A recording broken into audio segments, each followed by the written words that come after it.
বাচ্চাদের মুখে oral hygiene কি করে মেনটেন করা যাবে। তো এবার একদম ছোট বাচ্চা থেকে শুরু করি। সেটা হচ্ছে যে যখন 6-7 মাসের মাস বয়স আর কি, একদম ছোট ছোট দাঁত বেরোনো শুরু হয়েছে, তখন বাচ্চা ব্রেস্ট ফিডিং করছে বা বটল ফিডিং করছে। তো বটল ফিডিং করার জন্য দুধ খাচ্ছে, সেটাতে একটা মুখের মধ্যে দুধের লেয়ার পড়ে যায়। সেটা কিন্তু ইজিলি রিমুভ হয় না, যেহেতু বাচ্চা অবভিয়াসলি ঠিক করে নিজে পরিষ্কার করতে পারছে না। সেখান থেকে কিন্তু যে দাঁতগুলো উঠছে বা যে দাঁত অলরেডি উঠে গেছে, ওখানে কিন্তু পোকা লাগার সম্ভাবনা অনেক বেড়ে যায়। তাহলে কি করণীয়? সেটা হচ্ছে যে বটলে করে আপনি বাচ্চাকে দুধ দিচ্ছেন, দুধ খাওয়ানোর পরে সেই বাচ্চাকে অল্প ওই বটলের মধ্যে একটু জল দেবেন, দিয়ে মুখের মধ্যে নিয়ে ঠিক যেভাবে দুধ খাচ্ছে ওরকমভাবেই জলটা খাবে, যাতে ওই মিল্কের লেয়ারটা, দুধের লেয়ারটা যাতে রিনজ অফ হয়ে যায়।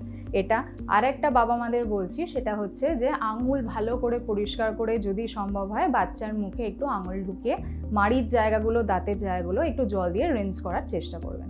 বাচ্চা যখন একটু বড় হবে, তার মানে কিছু বছর উঠে গেল, তখন কি যে বাচ্চা ব্রাশ করতে পারছে, তাহলে তখন কি করব?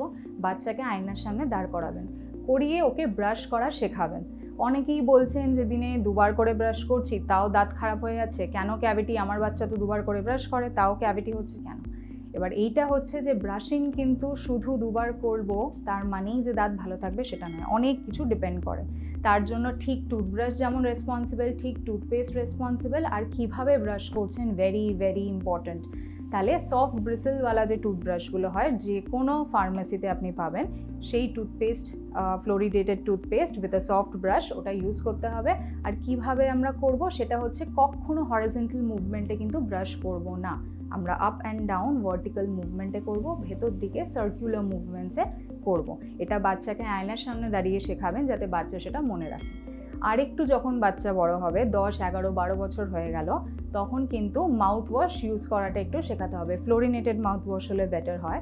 সেটা করলে যেই সব জায়গায় দাঁতে ব্রাশের ব্রিসেলস পৌঁছচ্ছে না, সেই সব জায়গায় কিন্তু লিকুইড যেহেতু হয় মাউথ ওয়াশটা, ওটা কিন্তু রিনজ অফ করে বেরিয়ে নিয়ে যাবে। আর একটা হচ্ছে ডেন্টাল ফ্লস, সেটা হচ্ছে মাছ মাংস খেলেন, কিছু খেলেন, দাঁতের মাঝখানে কিছু আটকে গেল, তখন ওই একদম পাতলা থ্রেডের মতো একটা স্ট্রাকচার হয়, ওটা দিয়ে কিন্তু ওয়াইপ অফ করে নিলে পরিষ্কার হয়ে যাবে।